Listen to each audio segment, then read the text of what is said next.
সূর্য ডুবে যাওয়ার সাথে সাথে আল্লাহ তাআলা এই দুনিয়ার আসমানে এসে যায়। দুনিয়ার আসমানে এসে বলতে থাকে, আলা মিন মুস্তাগফিরিন ফাস্তাগফির লাহু। আল্লাহ তাআলা তার আদরের বান্দাদেরকে ডাকতে থাকে, ও আমার আদরের বান্দারা, তোমরা কে আছো? আমার কাছে যাও, আমার কাছে আসো।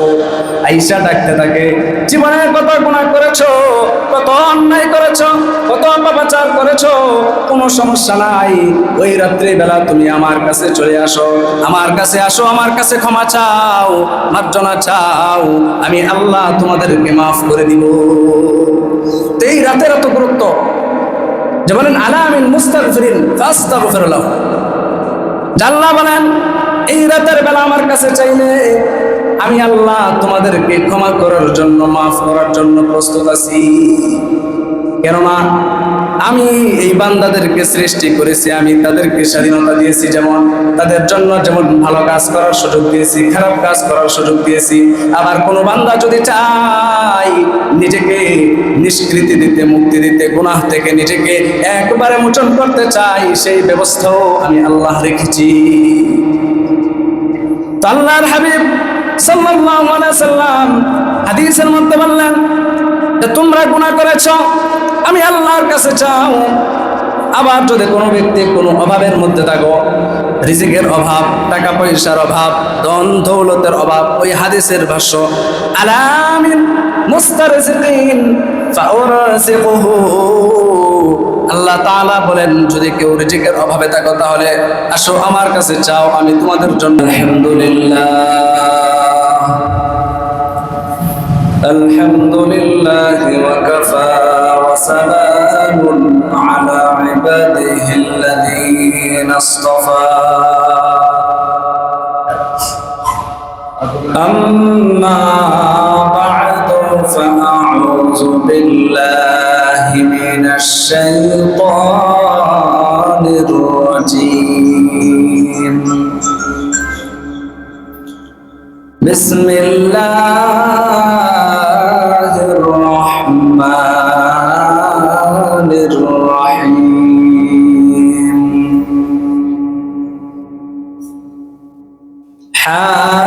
হামিম ওয়াল কিতাবিল মুবিন।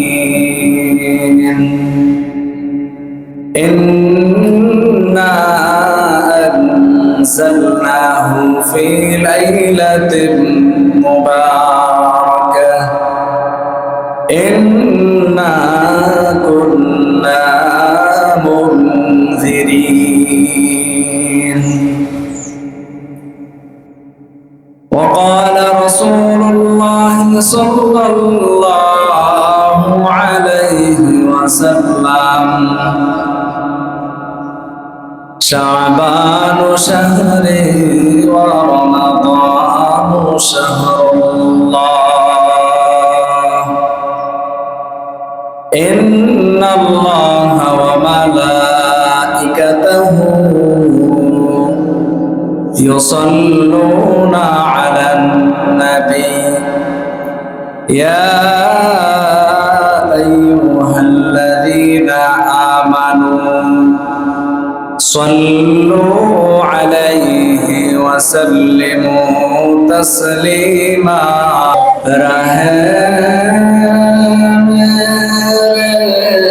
مسكن حوالي الكعبة بني मेरे मदफन दियारे मदीना। अल्हम्दुलिल्लाह, আল্লাহ সুবহানাহু ওয়া তাআলার দরবারে লক্ষ কোটি শুকর ও সুজুদ যেই মহান রব্বুল আলামিন আমাদেরকে যাচাই করে বাছাই করে পবিত্র জুমার দিন জুমার নামাজ আদায়ের উদ্দেশ্যে জুমার মসজিদে আসার মতো, বসার মতো, কিছু কথা বলার মতো, শোনার মতো তৌফিক দিয়েছে। সকলে বলে আলহামদুলিল্লাহ। তো আজ আরবি শাবান মাস, এই শাবানের আজ দ্বিতীয় জুমা, অর্থাৎ প্রথম জুমা চলে গেছে। আমাদের ধারাবাহিক আলোচনা চলতেছিল যে রজব, শাবান যেহেতু রমজান মাসের বার্তাবাহক, সামনে পবিত্র মাস রমাদান মাস, এই রমাদান মাসের একটা সুসংবাদ হলো রজব এবং শাবান প্রবেশ করে। তো আল্লাহ তাআলা আমাদেরকে হায়াত দিয়েছেন, তো আমরা এই রজব মাস পেয়েছি, তো এটা অত্যন্ত আমাদের জন্য সৌভাগ্য। আমাদের সাথে কত লোক ছিল, কত বন্ধু বান্ধব ছিল, কিন্তু আজ তারা নাই, এমনকি গত বছরও ছিল। তো এই শাবান মাস, আমি গত জুমায় বলেছিলাম যে আল্লাহর হাবিব সাল্লাল্লাহু আলাইহি সাল্লাম এই শাবান মাসকে আবার আপনার নবী নিজের সাথে সম্বন্ধ করেছে। কিভাবে? নবী বললেন শাবানু শাহরি ওয়া রমাদানু শাহরুল্লাহ, যে শাবান মাস হলো আমার মাস। নিজের দিকে ইঙ্গিত দিয়ে বললেন যে শাবান হলো আমার মাস আর রমাদান হলো আল্লাহর মাস। তো যেহেতু এই শাবানকে নিজের দিকে ইঙ্গিত দিলেন, সম্বন্ধ করলেন, সেই সুবাদে এই শাবান মাসের অনেক গুরুত্ব, ফজিলত। গত জুমায় এই শাবান মাসের ফজিলত নিয়ে আলোচনা করেছিলাম। আজ যেহেতু দ্বিতীয় জুমা, আমাদের সামনে একটি রজনী আছে, সেই রজনীটা হলো শবে বরাত। কি? এটা আমরা সকলেই জানি। এটা হলো আপনার মঙ্গলবার দিন দিবাগত রাত। এই শবে বরাত, এটা হলো ফার্সি শব্দ শবে বরাত, আরবিতে বলা হয় লাইলাতুল বরাত, আর হাদিসের ভাষায় লাইলাতুন নিসফি মিন শাবান, অর্থাৎ শাবান মাসের অর্ধ রজনী। আর শবে বরাত মানে হলো সব মানে রাত, লাইলাতুল অর্থ রাত, বরাত অর্থ কি? নিষ্কৃতি, মুক্তি। তো এক কথায় লাইলাতুল বরাত বলেন আর শবে বরাত বলেন মুক্তির রজনী। কিসের রজনী? গুনাহ থেকে মুক্তির রজনী। আমাদের জীবনের সেই অর্জিত যেই গুনাহ সমূহ, সেগুলো থেকে মুক্তির রজনী। তো এই লাইলাতুল বরাত, এটা কোরআনের দ্বারা স্পষ্ট, হাদিসের দ্বারাও স্পষ্ট, এটাকে অস্বীকার করার কোনো সুযোগ নাই। লাইলাতুল বরাত অর্থাৎ শবে বরাত, এই রাতের ব্যাপারে অসংখ্য অগণিত হাদিস বর্ণিত আছে। যেমন আল্লাহর নবীর সাহাবী হযরত আলী রাদিয়াল্লাহু তাআলা আনহু, ওনার থেকে বর্ণিত ইবনে মাজাহ শরীফের হাদিস। হাদিসের মধ্যে আসছে ইযা কানাত লাইলাতুম মিন নিসফি শাবান ফাসুমু ইয়াওমাহা ওয়া কুমু লাইলাহা। আল্লাহর নবীর সাহাবী হযরত আলী রাদিয়াল্লাহু তাআলা আনহু থেকে বর্ণিত হাদিস, তিনি বর্ণনা করেন আল্লাহর নবী ইরশাদ করেছেন, এই শাবান মাসের যখন অর্ধ রজনী আসে, শাবান মাসের অর্ধ মাসের যেই 14 তারিখ দিবাগত রাত আসে, ওই রাত আসলে তোমরা কি করবে? নবীজির হাদিস, নবীজি বলেছেন ওই রাত্র যখন তোমাদের কাছে এসে যাবে, তখন তোমরা কি করবে? বেশি বেশি করে আল্লাহর ইবাদত বন্দেগী করবে। ওই রাতটাকে আল্লাহর ইবাদতে মগ্ন রাখবে। তারপরে কি করবে? পরের দিন রোজা রাখবে। ওই রাতকে আল্লাহর ইবাদতের সাথে মগ্ন রাখিয়া পরের দিন রোজা রাখবে। আর এই রাতটাকে কেন তোমরা এত গুরুত্ব দিবে? কেন এত ইবাদত বন্দেগী করবে? কেন এত নফল নামাজ পড়বে?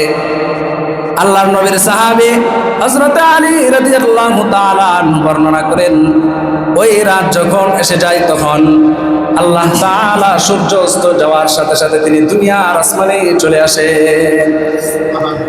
সূর্য ডুবে যাওয়ার সাথে সাথে আল্লাহ তাআলা এই দুনিয়ার আসমানে এসে যায়, দুনিয়ার আসমানে এসে বলতে থাকে আলা মিন মুস্তাগফিরিন ফাস্তাগফির লাহু। আল্লাহ তাআলা তার আদরের বান্দাদেরকে ডাকতে থাকে, ও আমার আদরের বান্দারা, তোমরা কে আছো আমার কাছে যাও, আমার কাছে আসো। আয়েশা ডাকতে থাকে, জীবনে কত গুনাহ করেছো, কত অন্যায় করেছো, কত পাপাচার করেছো, কোনো সমস্যা নাই, ওই রাত্রি বেলা তুমি আমার কাছে চলে আসো, আমার কাছে আসো, আমার কাছে ক্ষমা চাও, মার্জনা চাও, আমি আল্লাহ তোমাদেরকে মাফ করে দিব। তো এই রাতের এত গুরুত্ব যে বলেন আলা মিন মুস্তাগফিরিন ফাস্তাগফির লাহু। আল্লাহ বলেন এই রাতের বেলা আমার কাছে চাইলে আমি আল্লাহ তোমাদেরকে ক্ষমা করার জন্য, মাফ করার জন্য প্রস্তুত আছি। কেননা আমি এই বান্দাদেরকে সৃষ্টি করেছি, আমি তাদেরকে স্বাধীনতা দিয়েছি, যেমন তাদের জন্য যেমন ভালো কাজ করার সুযোগ দিয়েছি, খারাপ কাজ করার সুযোগ দিয়েছি। আবার কোনো বান্দা যদি চাই নিজেকে নিষ্কৃতি দিতে, মুক্তি দিতে, গুনাহ থেকে নিজেকে একবারে মোচন করতে চাই, সেই ব্যবস্থাও আমি আল্লাহ রেখেছি। আল্লাহর হাবিব সাল্লাল্লাহু আলাইহি সাল্লাম হাদিসের মধ্যে বললেন যে তোমরা গুনাহ করেছো, আমি আল্লাহর কাছে চাও। আবার যদি কোনো ব্যক্তি কোনো অভাবের মধ্যে থাকো, রিজিকের অভাব, টাকা পয়সার অভাব, ধন দৌলতের অভাব, ওই হাদিসের ভাষ্য আলা মিন মুস্তারজিকিন ফাউরজিকুহু। আল্লাহ তাআলা বলেন যদি কেউ রিজিকের অভাবে থাকো তাহলে আসো আমার কাছে চাও, আমি তোমাদের জন্য রিজিকের ব্যবস্থা করে দিব। এই রাতটা এত গুরুত্বপূর্ণ। বছরে একবার আসে নাকি বছরে 2-3 বার আসে? 12 মাস পরে একবার আসে। তো এই রাতটাকে আমরা অবশ্যই গুরুত্ব দেব। কিভাবে গুরুত্ব দেব? মিষ্টি আর জিলাপি? কোরআন হাদিস কোথাও মিষ্টি জিলাপির কথা নাই। আগে কি ইবাদত, বন্দেগী, আমল, নামাজ, রোজা, জীবনের যত নামাজ কাজা হয়েছে ওই নামাজগুলো পরিপূর্ণ করা। নিজেকে আগে নিজের যেই সমস্যাগুলো, আমার যেই অপরিপূর্ণতা যেই জায়গায় রয়েছে সেগুলো পরিপূর্ণ আগে করতে হবে, বেশি বেশি ক্ষমা চাইতে হবে। আল্লাহ তাআলা সূরা দুখানের মধ্যে বলেন ইন্না আনজালনাহু ফি লাইলাতিন মুবারাকাহ ইন্না কুন্না মুনজিরিন। আল্লাহ বলেন আমি কোরআনকে নাযিল করেছি লাইলাতিন মুবারাকাহ, পুণ্যময় রজনী, বরকতময় রজনীতে আমি কোরআনকে নাযিল করলাম। কোরআনকে নাযিল করেছি লাইলাতুল মুবারাকাহ। প্রখ্যাত তাবী হযরত ইকরিমা রাহমাতুল্লাহি আলাইহি এবং মুফাসসিরিনদের একটি জামাত বর্ণনা করেন লাইলাতুল মুবারাকা দ্বারা হলো এই লাইলাতুল বারাক। হাদিসের কিতাব বাইহাকি শরীফ, মিশকাত শরীফ এই গরাতের ফজিলত সম্পর্কে আলোচনা নিয়ে আসছেন। তাফসীরের কিতাব তাফসীর মারিফুল কোরআন, তাফসীর রূহুল মানি, তাফসীর বয়ানের মধ্যে নিয়ে আসছে যে লাইলাতুল মুবারাকা দ্বারা হলো এই পুণ্যময় রজনী লাইলাতুল বারাক। সুতরাং এই রাতকে অবহেলা করা আমাদের জন্য কাম্য নয়। আল্লাহ তাআলা আমাদেরকে সুযোগ দিয়েছেন, কারণ আল্লাহ তাআলার অঙ্গ প্রত্যঙ্গ দেওয়া এই নিয়ামতগুলো, 2টা পা দিয়েছে আল্লাহ তাআলা, 2টা চক্ষু দিয়েছে, 2টা নাক, একটা নাক দিয়েছে, 2টা কান দিয়েছে। আল্লাহ তাআলার এই দেওয়া নিয়ামতগুলো দিয়ে আমরা সব কিছু করতেছি। কোনো সময় ভালো কাজ করতেছি, আবার কখনো খারাপ কাজ করতেছি, আবার কখনো অন্যায় করতেছি, আবার কখনো নাফরমানি করতেছি। তো আল্লাহ তাআলা জানেন আমি এই আদমকে সৃষ্টি করলাম, এই বনি আদম কিন্তু সব সময় ভালো কাজ করবে না, কখনো অন্যায় করবে, কখনো ভালো কাজ করবে। তো অন্যায় যদি করে ফেলে, ওই অন্যায় থেকে ফিরে আসার জন্য আমি আল্লাহ তাআলা কিছু সিস্টেম দিয়ে দিলাম। তো এই রাতটা এত গুরুত্বপূর্ণ। আল্লাহ তাআলা বলেন আমি এই রজনী দিয়েছি, এই রজনীতে বান্দা তুমি কি করবা না করবা এর ফয়সালা আমি আল্লাহ তাআলা এই রাতেই করব। ফিহা ইউফরাকু কুল্লু আমরিন হাকীম। আল্লাহ বলেন পবিত্র কালামের মধ্যে এই পূর্ণময় রজনীতে আমি আল্লাহ তাআলা সমস্ত প্রজ্ঞাপূর্ণ বিষয়ের ফয়সালা আমি এই রজনীতে করে থাকি। বান্দা তুমি কতদিন থাকবা, আর এই কতদিন এই দুনিয়ার জমিনে বসবাস করবা, কতদিন খাইবা, কতদিন চলাফেরা করবা, কতদিন তোমার হায়াত রয়েছে, এই বিষয়ে আমি কি করি, এই রজনীতে ফয়সালা করে থাকি। তো আজকে আমরা এই রাতটাকে হালুয়া আর রুটির রাত বানিয়ে নিয়েছি। হালুয়া খাই, রুটি খাই, জিলাপি খাই, মিষ্টি খাই, কোনো সমস্যা নাই, কিন্তু আমাদের উদ্দেশ্য আর মাকসাদ ঠিক থাকতে হবে। যদি আমি নামাজ না পড়ি, রোজা না রাখি, সব কাজের আদেশ না দেয়, আর যদি শুধু হালুয়া রুটি খাই, তাহলে কাজ হবে না। আল্লাহ তাআলা এবং আল্লাহর বন্ধু কিন্তু হালুয়া রুটির কথা বলে নাই। তুমি খাও, সমস্যা নাই, কিন্তু এই রাত্রে যেই কাজ, সেই কাজ করে তারপরে খাও। কিন্তু আমি নামাজ পড়লাম না, ইবাদত বন্দেগী করলাম না, রোজা রাখলাম না, শুধু আইসা মিষ্টি খাইলাম, তাহলে কাজ হবে না। তো এই রাতে কত গুরুত্ব! আল্লাহ নবীর সাহাবী হযরত আবু হুরায়রা রাদিয়াল্লাহু তাআলা আনহু থেকে বর্ণনা করেন, আল্লাহ নবীর সাহাবী আবু হুরায়রা রাদিয়াল্লাহু তাআলা আনহু বর্ণনা করেন, এই 15 শাবান আল্লাহর নবী সাল্লাল্লাহু আলাইহি সাল্লাম একদিন বসা ছিলেন। তো আবু হুরায়রা বর্ণনা করেন, নবীজি বলেন 15 শাবান এই পূর্ণময় রজনী আমি হঠাৎ বসা ছিলাম, এমন অবস্থায় জিবরিল আমিন আমার কাছে তাশরীফ আনলেন। জিবরিল আমিন এসে বলতেছে, ইয়া রাসূলুল্লাহ, ইয়া হাবিবাল্লাহ, আপনি মাথা উপরের দিকে উঠান।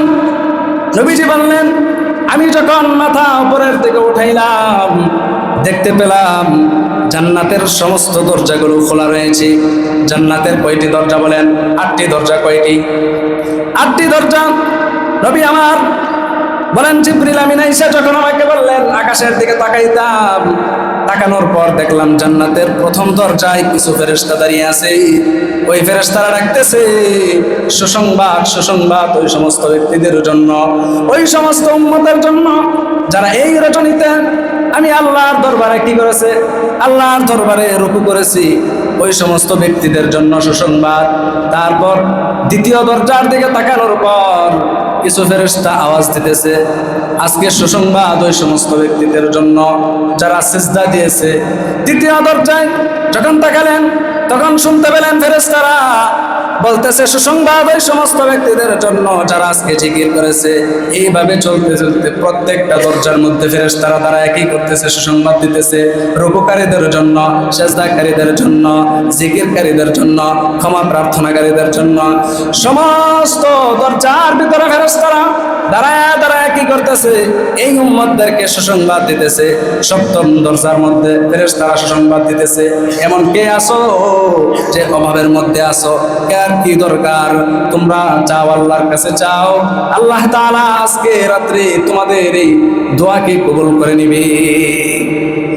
অষ্টম দরজায় সর্বশেষ অষ্টম দরজার দিকে তখন তাকালেন, তখন ফেরেশতারা আওয়াজ দিতেছে, আজকের জন্য সুসংবাদ, উম্মতের মধ্যে কারা আছো যারা নিজেদের ক্ষমা মার্জনা করার জন্য, গুনাহ ক্ষমা মার্জনা করার জন্য চাইবা, আজকে চাইতে পারো, এই রজনীতে আল্লাহ তাআলা প্রত্যেকের গুনাহকে মাফ করে দিবে।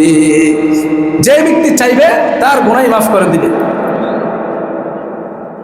তো নবী আমার জিবরিল আমিনকে ডাক দেয়া বললেন, এই যে জান্নাতের দরজাগুলো খোলা, কতক্ষণ খোলা থাকবে? জিবরিল আমিন ডাক দেয়া বললেন, ইয়া রাসূলুল্লাহ, ইয়া হাবিবাল্লাহ, সূর্য ডুবে যাওয়ার পর থেকে নিয়ে এই জান্নাতের দরজাগুলো খোলা হয়েছে। আর মানুষদেরকে ডাকতেছে, এই জান্নাতের দরজা সূর্য উদিত হওয়া পর্যন্ত খোলা থাকবে। সুবহানাল্লাহ। সূর্য উদিত হওয়া পর্যন্ত, অর্থাৎ সুবে সাদিক পর্যন্ত এই জান্নাতের দরজাগুলো খোলা থাকে। আর ফেরেশতারা ডাকতেছে যে, কে আসো, কার কি দরকার, আল্লাহর কাছে চাও। সকলের এই আহাজারি আর এই রোনাজারি কান্না, এগুলোকে কি করা হবে? কবুল করা হবে। তো শুধু এতটুকু নয়, জিবরিল আমিন আরো একটু বাড়িয়ে বললেন, কিতাবের মধ্যে আসছে, যেই রাত্রে আল্লাহ তাআলা বনি নাজির বনি কালব গোত্রের যতগুলো বকরি রয়েছে অতগুলো বকরির পশমের সমপরিমাণ মানুষকে আল্লাহ তাআলা এই রাত্রে মাফ করে দিবে। তো বনি কালব, বনি নাজির তখনকার জমানায় সমস্ত গোত্রের ভিতরে বকরি পালন করত, সবাই কিন্তু বকরি চড়াইত। তো এই বকরি কতগুলো ছিল কিতাবের মধ্যে নিয়ে আসছে, প্রতিটা গোত্রের ভিতরে 20,000-এরও অধিক বকরি ছিল। এবার চিন্তা করেন, 20,000-এর অধিক বকরি যদি আমাকে আপনাকে বলা হয় এই বকরিটার মধ্যে কয়টা পশম আছে গুনতে পারবো, কোনোদিনও সম্ভব না। কিন্তু এখানে বোঝানোর উদ্দেশ্য হলো কোনো সংখ্যা নির্দিষ্ট নয়, আল্লাহ তাআলা অসংখ্য অগণিত মানুষকে এই রাত্রে ক্ষমা করে দিবেন, এটা হলো আল্লাহর ঘোষণা। তবে 8 শ্রেণীর লোককে আল্লাহ তাআলা কি করবেন না, প্রকৃত তাওবা ব্যতীত ক্ষমা করবেন না। ওই 8 শ্রেণীর লোক কারা কারা? 1 নাম্বার হলো মুশরিক। 1 নাম্বার কারা? মুশরিক, যারা আল্লাহর সাথে শিরিক করেছে। মাজারে গিয়ে সেজদা দেওয়া, কবরে গিয়ে সেজদা দেওয়া, এগুলো কি শিরিক। বিশেষ করে আমাদের মা বোন যারা আছে তারা গিয়ে কিন্তু সেজদা দেয়, মাজারে গিয়ে চায়। মাজারে চাওয়া জায়েজ আছে? চাইতে হবে আল্লাহর কাছে। যদি মাজারে কোনো ওলি শুয়ে থাকে তার ওসিলা করে চাইতে হবে আল্লাহর কাছে। কার কাছে? আর সেজদা দেওয়ার কোনো অনুমতি নেই। তো সচরাচর সবচেয়ে বেশি যে শিরিকগুলো হয়, 1 নম্বর হলো কি? সেজদা দেওয়া। বুঝে না, গিয়া ঠাস করে সেজদা মেরে বসাতে হয়। অথচ যেই মালিক আমাদেরকে নিয়ন্ত্রণ করে সৃষ্টি করলো, হায়াত মওত যার হাতে, তার কাছে আমরা চাই না, আর কদমে আমরা সেজদা দেই না, খুব কম। তো জুমার সময় কিছু নতুন মুখ দেখা যায়, আবার বক্তিয়া নামাজে কিছু নতুন মুখ দেখা যায়। তো যেই জায়গায় সেজদা দেওয়া দরকার সেখানে আমরা দেই না। তো যেটা বলতেছিলাম, 8 শ্রেণীর লোককে আল্লাহ তাআলা ক্ষমা করবেন না। 1 নাম্বার হলো মুশরিক, 2 নাম্বার হলো যারা জাদু করে। জাদুকর আছে না? তো জাদু কিভাবে করে? কুফর করে, তো করে কুফরি করে, এর মাধ্যমেই তারা জাদু করে। 2 নাম্বার হলো জাদুকর। 3 নাম্বার হলো গণক। গণক আছে না? হাত দেখা ভবিষ্যৎবাণী করে, ভবিষ্যতের গায়েবের খবর সে জানায় দেয়। এগুলো কি সরাসরি কাফের, এগুলো আর ইমানদার থাকে না, তার ইমানও থাকে না, মুসলমান না, ইমান থেকে চলে যায়, মুশরিক। তারপরে যারা জাদু করে, 3 নম্বরে কি? গণক। এই শ্রেণীর যারা আছে তাদের ইমান নাই, তারা মুশরিক। 4 নম্বর হলো যারা মদ পান করে। এই মদ পানকারী যারা আছে তারা যদি আল্লাহর কাছে খাঁটি তওবা না করে তাহলে আল্লাহ তাআলা ক্ষমা করবে না। 5 নাম্বার হইল যারা সুদখোর। তো সুদ তো আমাদের সমাজে আছে না নাই? বলে না কেন? সবাই সুদের সাথে জড়িত, একেবারে ক্যান্সারের মতো ছড়িয়ে পড়ছে, সবাই সুদের সাথে জড়িত। যেটা কোরআন হাদিস নসের দ্বারা স্পষ্ট হারাম, সর্বনিম্ন গুনাহ সুদের কি? নিজের আপন মায়ের সাথে জিনা করা। নাউজুবিল্লাহ। এই সুদখোর যারা আছে যদি তওবা ইস্তেগফার করে না ফিরে আসে তাহলে আল্লাহ তাআলা কি করবেন না? ক্ষমা করবেন না। এটা কয় নাম্বার? 5 নম্বর সুদখোর। 6 নম্বর হলো মা বাবার অবাধ্য সন্তান। কারা? মা বাবার অবাধ্য সন্তান। যেই মা বাবা ছোটবেলায় এত আদর করে লালন পালন করেছেন, আল্লাহ তাআলা শিখিয়ে দিয়েছে যে মা বাবার খেদমত কিভাবে করতে হয়।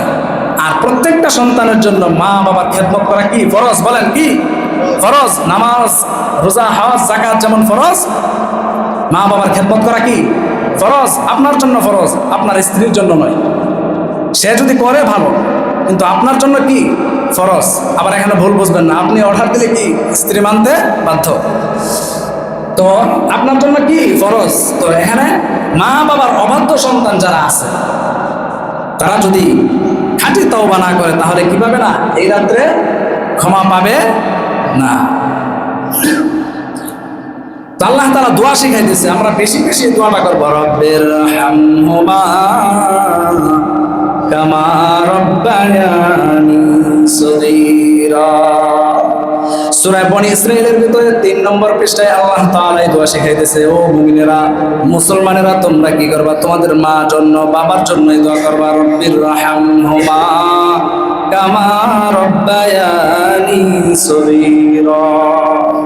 এর অর্থ হলো, ওগো আল্লাহ, আমার মাকে, আমার বাবাকে তুমি ওইভাবে লালন পালন করো তোমার রহমতের কুলে, যেভাবে আমাকে আমার মা, আমার বাবা ছোটবেলায় লালন পালন করেছে। এত কষ্ট করে লালন পালন করলো, ছোটবেলায় নিজে কষ্ট পাইছে, নিজে না খেয়ে সন্তানকে খাওয়াইলো, আর সেই মাকে, বাবাকে আমি আপনি কিভাবে কষ্ট দিই? এটা কি আমার আপনার মাথায় কাজ করে না? কিভাবে কষ্ট দিই?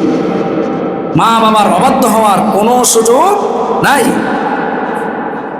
এটা কয় নম্বর? 7 নম্বর, যে পিতা মাতার অবাধ্য সন্তান যারা, তারা কি পাবে না? ক্ষমা পাবে না। না, এটা 6 নম্বর। 7 নম্বর হলো যারা আত্মীয়তার বন্ধন ছিন্নকারী। বলেন, আত্মীয়তার বন্ধন ছিন্নকারী, ওই সমস্ত লোক কি পাবে না? এই রাত্রে ক্ষমা পাবে না, যদি খাঁটি তওবা না করে। আর 8 নম্বর হলো ব্যভিচারী। কে? হিংসুক, ব্যভিচার, হিংসা যারা করে, তারাও ক্ষমা পাবে না। তো এই 8 শ্রেণীর লোক যারা আছে, তারা কি পাবে না? ক্ষমা পাবে না। 1 নম্বর মুশরিক, 2 নম্বর জাদুকর, 3 নম্বর গণক, 4 নম্বর মদ পানকারী, 5 নম্বর সুদখোর, 6 নম্বর মা বাবার অবাধ্য সন্তান, 7 নম্বর আত্মীয়তার বন্ধন ছিন্নকারী, 8 নম্বর হিংসুক। তারা কি পাবে না? খাঁটি তওবা ব্যতীত আল্লাহর কাছ থেকে ক্ষমা পাবে না। তো যেটা বলতেছিলাম, যেই পুণ্যময় রজনী, বরকতময় রজনী লাইলাতুল বারাত, এই রাতের বহু ফজিলত। আল্লাহর নবীর স্ত্রী আম্মা জান আয়েশা রাদিয়াল্লাহু তাআলা বর্ণনা করেন, একদিন শাবান মাসের 15 রজনীতে আল্লাহর নবী রীতিমতো আমার পালা ছিল। নবীজির একাধিক স্ত্রী থাকায় তিনি পালাক্রমেভাবে এক এক করে এক এক স্ত্রীর সাথে থাকতেন। তো 15 শাবান যখন আসছে, উনি ঘরের মধ্যে আসার পর আবার যেই জামা আছে, ওই জামা খোলার পর আবার জামা পরে তিনি কি করলেন? ঘর থেকে বের হয়ে গেলেন। তো আম্মা জান আয়েশা বলেন, আমার মন যেন কেমন হোঁচট খেয়ে গেল। স্বাভাবিকভাবে নারীদের মন যেমন থাকে, তার ভিতরেও সন্দেহ ঢুকে গেল। মনে হয় তিনি বলতেছেন যে, আমার মনে হলো যে আমার স্বামী পয়গম্বর মনে হয় অন্য স্ত্রীর কাছে চলে গেছে। তো তিনি কি করলেন? কিতাবের মধ্যে নিয়ে আসছেন, আম্মা জান আয়েশা প্রত্যেক স্ত্রীর ঘরে ঘরে গেলেন, মানে তার সতীনের ঘরে গিয়ে দেখলেন কোথাও নাই। তখন যেতে যেতে গিয়ে দেখে আল্লাহর হাবিব সাল্লাল্লাহু আলাইহি ওয়াসাল্লাম জান্নাতুল বাকিতে দাঁড়ায়া দাঁড়ায়া, কবরস্থানের সামনে দাঁড়ায়া ওই মৃত ব্যক্তিদের জন্য কি করতেছে? শহীদদের জন্য দোয়া ইস্তেগফার পাঠ করতেছে। তো এই রাত্রে আমরা ইবাদত করার পাশাপাশি কবরও জিয়ারত করব। কি করব? কবরে গিয়ে প্রথম কাজ কি? আসসালামু আলাইকুম ইয়া আহলাল কবর। কবরবাসীকে আমরা সালাম দেব, তারপরে সূরা কেরাত করে মুনাজাত করব। পারবো না? এই শবে বরাতের মেন কাজ এই 3টা।